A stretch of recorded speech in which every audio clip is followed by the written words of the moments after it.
everyone, Veronica Campos here. I am a real estate agent and I do videos about real estate in my life. If it's your first time here, then welcome. I would love if you consider subscribing if you're into videos about lifestyle and real estate. Today I'm doing a video of how I manage my time as a multi-million producer real estate agent. I am an agent here in Tri-Cities, Washington, in Washington State, and I've been doing real estate for 5 years, almost 6, and I've made over 6 figures. I hit 7 figures overall in my career, so super grateful and super thankful for that. Ever since I started real estate, I have been obsessed with learning, and I'm so happy where I'm at in my career. I used to be a stay-at-home mom, and now I am a realtor, and it makes me just really happy. But managing your time is everything when you're a real estate agent and have kids and I strive to be successful in every aspect of my life, not just my business. So I make sure that I make time for my kids, I make time for my husband, I make time to be a successful agent for my clients. And these tips have helped me out so much on how to manage my time. Keeping it simple is really important. Don't overthink it, and following your schedule. I'm human, I'm a mom, so obviously there's times where my schedule is not always going to, I'm not always going to follow it, but mostly I follow it. I follow it more than I don't, so I'm more consistent. And having a schedule and looking at it and knowing what you're gonna do that day is really helpful. But yeah, I hope you guys enjoyed this video. If you do, make sure you subscribe and you give it a thumbs up. And yeah.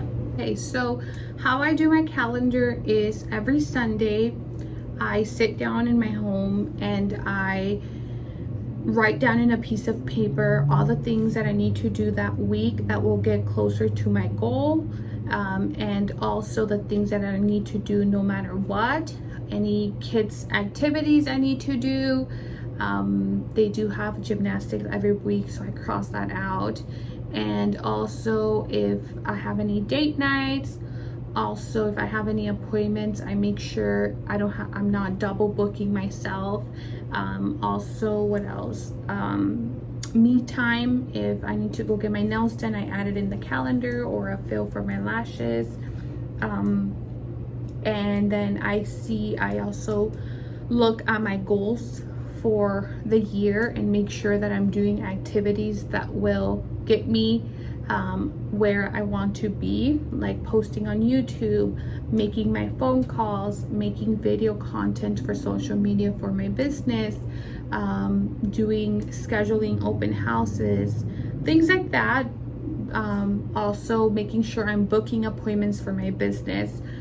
So I look at my calendar on Sunday. That has been life-changing because I'm not doing things last minute, where I used to not do that, and then on Monday I would be like, oh, I need to do a video, oh, but I need to make my phone calls, and then I would do something and not the other. So this way it helps. Other tip is that I do certain things every day at the same time that are non-negotiable. For example, my morning routine and my phone calls plus follow-ups, I cross out the time. I color coordinated on my calendar, so I made little color coordinations. So the blue is for kids, you can see here. The green is for phone calls plus follow-ups. The orange is husband time. The light orange is video. The green is CEO time. Blue is appointments. Purple is personal time. Yellow is morning routine. Light purple is training plus learning. White is YouTube video. Black is doing the work that I told people I would do. Blue is traveling. Light purple is post content. Brown is events, and darker purple is marketing. So this color coordination helps me so much because I used to put in my calendar in the morning, wake up at 5 a.m., get coffee by 5:15, read a book by 5:30, and that's just too tedious and also makes you just unmotivated. So what I do is, which has helped me, is I block out the whole time. So from 5 a.m. to 9 a.m. is my morning routine, and then once I click on it on that time block, it tells me the breakdown. That way I'm not writing every 30 minutes, you know, an appointment, or not an appointment but a task. So in here I have 5 a.m. to 6 a.m. meditate plus affirmation, plus read 10 pages of a book, plus review goals, plus read a blog, plus study market. I do that every single morning. Obviously I'm not perfect. I try my hardest to do it every single morning, and I'm more consistent than not, like I said. And then 6 a.m. to 6:30 is the gym. For me, the gym is really important. I'm not doing it because I want to lose weight. Honestly, I do want to lose weight, but going to the gym just motivates me, makes the day better. So I put in here from 6 a.m. to 6:30 I go to the gym. If I feel like working out harder that day, then I'll stay longer. But then from 6:30 I get coffee plus breakfast. So I take a little break and go to Starbucks or something and just drink my coffee in the morning. 7 a.m. to 8 p.m. 7 a.m. to 8 a.m. get ready and kids ready and breakfast, plus take them to daycare. So as you can see, I could have easily just put 5:30, 6 to 6:30 gym, 5, you know, I could have been more detailed, but that just makes your schedule way too much that you don't even want to use it. So that's what I do.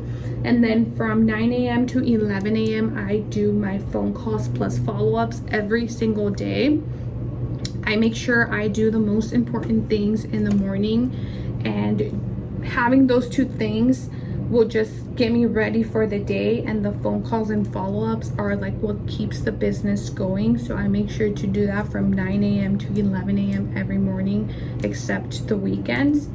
And then after 11 a.m. every day is very different, but every Sunday I do the list of all the things I need to do and add them to my calendar and schedule them with my videographer, or schedule the nail appointment, or schedule make sure that I don't have any double appointments with my buyers meetings.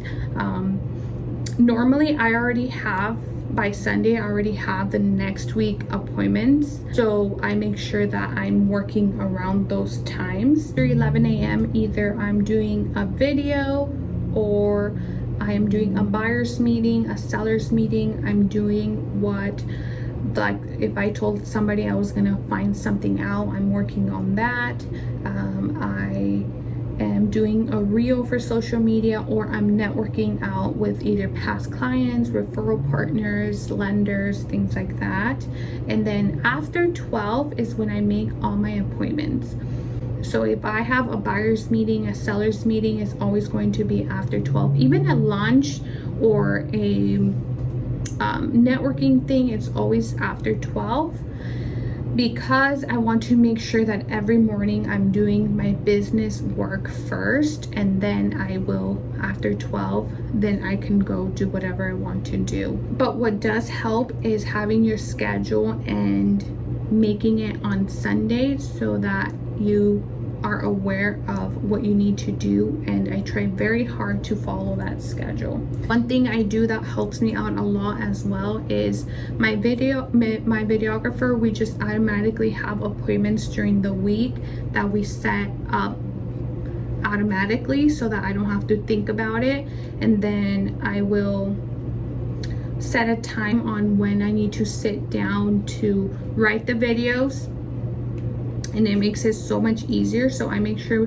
I pre-schedule my videographer for like a whole month so that I know when things need to get done. Another thing that I do is every single Monday for my morning follow-ups, I add that I need to follow up with all of my clients, whether they're pending, I follow up with the ones that are searching for a home every single day on my phone calls plus follow-ups. But on the ones that are already pending, if there's nothing, if I haven't reached out all week, even if I did, then Mondays are my follow-ups. So I give them a full update of where their file is, how things are going, if I didn't get it before Monday. And then I also make sure I put in my calendar when I'm off work by 6 p.m. Normally my goal is to be done by 6 p.m. I try to schedule.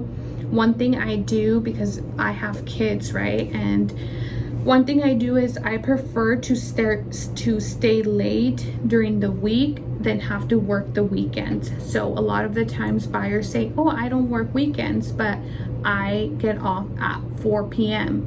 Well, I prefer to stay in the office at 4 p.m. on a weekday than have to come in at 12 during a Saturday and Sunday. So I don't do buyers meetings or sellers meetings. I will do on the weekend, but buyers meetings, unless it's like a very special request that they just cannot come during a weekday, I'll do it.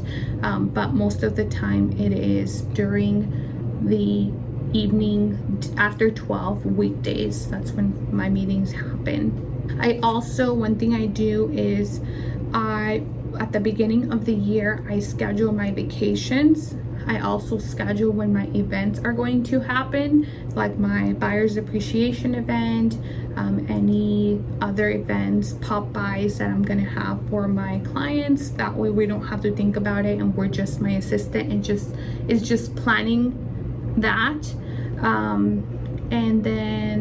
But color coordinating it makes it very easy. It makes it fun as well. That is it for today. I hope this was somewhat helpful. I didn't really know how to put it together so it makes sense. So I do the first important things that run the business every day, and also having those color coordinated things makes you look at your calendar and you make sure that all those colors are in your calendar, like kids time, phone calls, husband time, video, CEO time. The CEO time is kind of like working on the business, doing any budgeting, doing a profit and loss, doing working on the systems in your business. You always want to make sure you have a little bit of time aside to do that at least once a week. And then for training and learning, I'm taking my managing broker classes, so I want to make sure that I'm putting it in my calendar as well. But having those color coordinated things make you look at it and be like, what am I missing? What color am I missing that I need to work on this week? So yeah, I hope this is helpful. I hope it motivates you to get your calendar color coordinated and put together. It makes life so much easier, and I love doing it. And yeah, I hope you guys enjoyed the video. Make sure to subscribe and give me any suggestions on what kind of video you want. I will be happy to do it.